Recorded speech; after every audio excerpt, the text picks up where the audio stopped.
All right, so when you graph, one of the issues with graphing is human error, okay? You have graphing calculators, and they will graph, and then you can actually walk along the line and see exactly where they intersect. But anytime you graph, visually you can mess up potentially. And so there are always ways to solve algebraically when you have linear equations. And these are my preferred ways because it's the same every time. You don't have to worry about, did I tilt the graph correctly? Am I counting correctly? Is it a 1/2 intercept? And so then I have to judge in between the lines. So the first way of solving algebraically is solving by substitution. All right, and this is exactly what we mean in any other term for substitution. You're going to take one, you're going to substitute it in for another. When you have substitution, you have to make sure you have a variable completely by itself. So you want to look at the equations that you have been given, and you want to say which variable out of the four, the xy up here and the xy down here, is the easiest one to get completely by itself. Well, I'm going to pick the one that doesn't have a coefficient, personally. So I would say this guy right here is the easiest, right? And so we're going to take this equation, and we are going to solve it for one variable. And so I am going to add my y over here and subtract my 7 over here. So I have 2x minus 7 equals y. And now I have y completely by itself. Now that I've done that, I'm going to take what y equals and I'm going to plug it into or substitute it into the other equation. All right? And so I'm going to say 4x plus 3. And instead of y, I'm going to write what I know y equals. 2x minus 7. And then equals 4. So I just have 4x plus 3y equals 4. And then I only have a one variable solution and I'm going to solve it, right? Easy enough. And so I'm going to distribute. So I have 4x plus 6x minus 21 equals 4, right? And then I'm going to combine my like terms. 10x minus 21 equals 4. They love giving us fractions. We're going to add that over. 10x equals 25. So x equals 2.5. All right, 2.5. Or you could say, 5/2. Easy enough. Either one. If you're a fraction person, you can leave it like that. All right. Once I've done that, I have not solved it because I'm looking for a point. What do I need if I have a point? I only have an x. What do I need? I need a y. I can really choose either equation to plug it back into. This is already solved for y over here. So you can always say 2, by the way, I'm a fraction person, times, since I solved for x, I'm going to say times 5/2, and this is why I'm a fraction person, because it gets rid of it nicely, minus 7 equals y. That cancels. I have 5 minus 7. What is my y? Right, so my final answer here is going to be 5/2, negative 2.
All right, turn the page.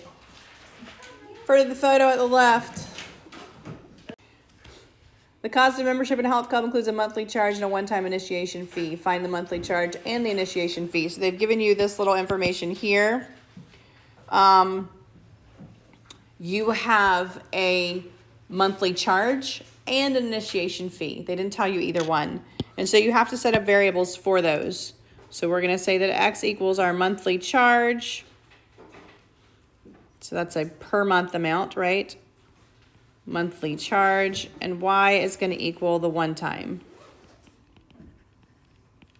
All right, so they have told us that 2 months is $100 and 6 months is $200. So we're going to set up two equations. 2 months, so 2 times whatever our monthly fee is, plus our one-time fee is going to be $100. And then 6 months, so 6 times our monthly fee plus our one-time fee is going to equal $200, all right? And so we're going to solve by substitution. You can solve either one of these. We'll just take the first one. Subtract your 2x over. Y is going to equal negative 2x plus 100. We're going to take this and plug it in for y. So we have 6x plus negative 2x plus 100 equals 200. So we have that 4x plus 100 equals 200. 100 subtracted, so 4x equals 100. What is our monthly fee? $25. All right, $25. So if we know our monthly fee is $25, 2 months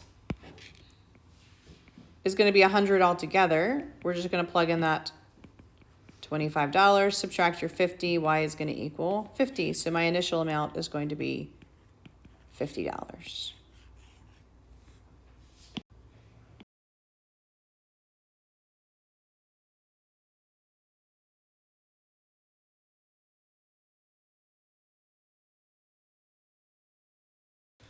Elimination is actually my favorite way to solve. I prefer it over substitution, just because I don't feel like you have to do as much to it before you just start and get to solving. The whole point of elimination is to eliminate a variable. It's often called solving by addition as well, because we are going to add these two together.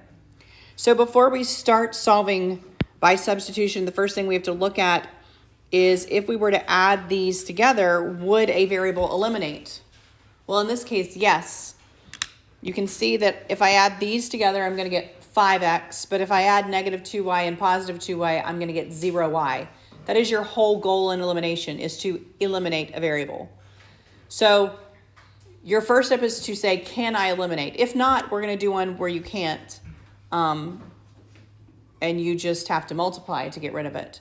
But your first option is, can I eliminate? If you could not eliminate, you would then have to multiply the entire equation by something to make sure that one of your variables will eliminate. And so for this one, we already will eliminate, so we're just going to add those up. 4x and x is 5x. Negative 2y and positive 2y cancel. 7 and 3 is 10. I can solve for x. X is going to equal 2. I haven't solved the whole thing. I have to have an xy. I can plug this into either equation. It does not matter. So I'm just going to take the top one here. So 4 times 2 minus 2y equals 7. I'm going to multiply those. 8 minus 2y equals 7. Subtract. And 2y equals negative 1 and y equals 1/2. And so my answer here is going to be 2 1/2. All right. Now, if you have a situation where you can't, in yours, what you're about to do, you may have to multiply by negative 1, because I think they gave you some that don't exactly eliminate. But go ahead and try check understanding A and B there.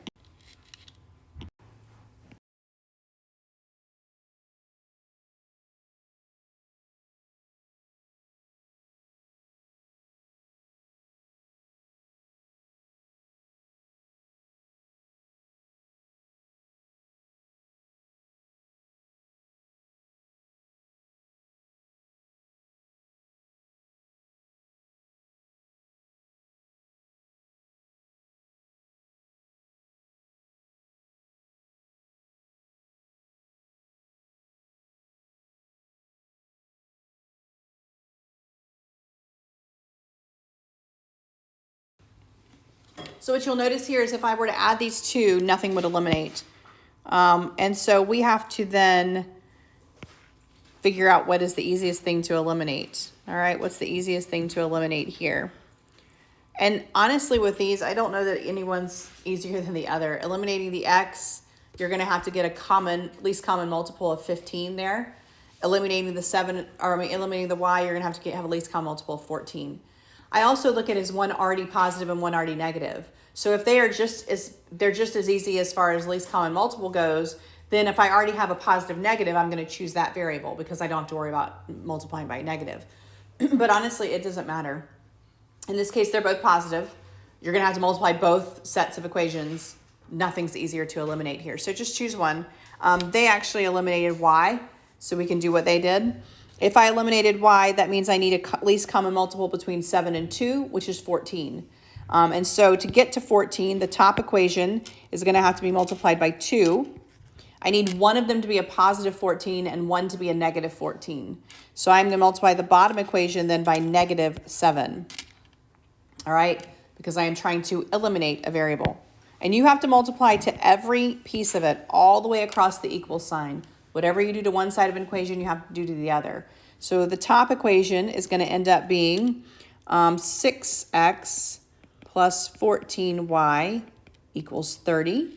And the bottom equation is going to be negative 35x minus 14y equals 28. All right, and now I can just add down and it will eliminate. 6 and negative 35 is negative 29x. The y's will cancel there, and I'm going to get 58 over here. When I divide both sides, I get negative 2. And once again, you can plug that in. 3 times negative 2 plus 7y equals 15. I have a negative 6 here, add it over. 7y equals 21. So y equals 3. My answer for this one is negative 2, 3. Your goal is always to eliminate. That's what we're doing.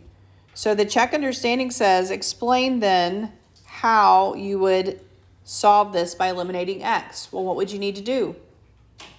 How would I solve the system eliminating x?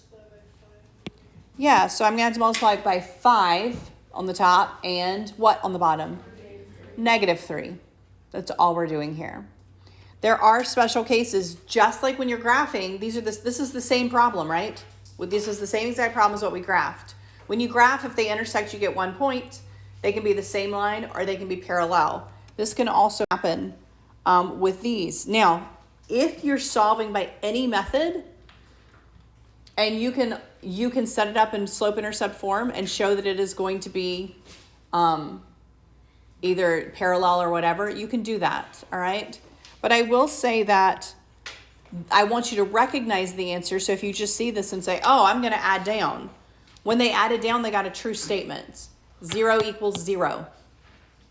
When you get a true statement, that is the same thing as the lines being exactly the same. All right? So if you get a true statement, 0 equals 0, 5 equals 5, whatever your true statement is, then you know you have a line that those two lines are exactly the same. And so if you go back to the types of equations that we had, that is all real numbers. So you need to tell me that the answer here is the entire line. The entire line is your answer. If you get a false statement, so you have a false statement, this is going to be a parallel line, so this one's going to be no solution. So true answer, true statement, you have to give me this whole equation, one of them, as your answer. Here, you can say no solution. All right?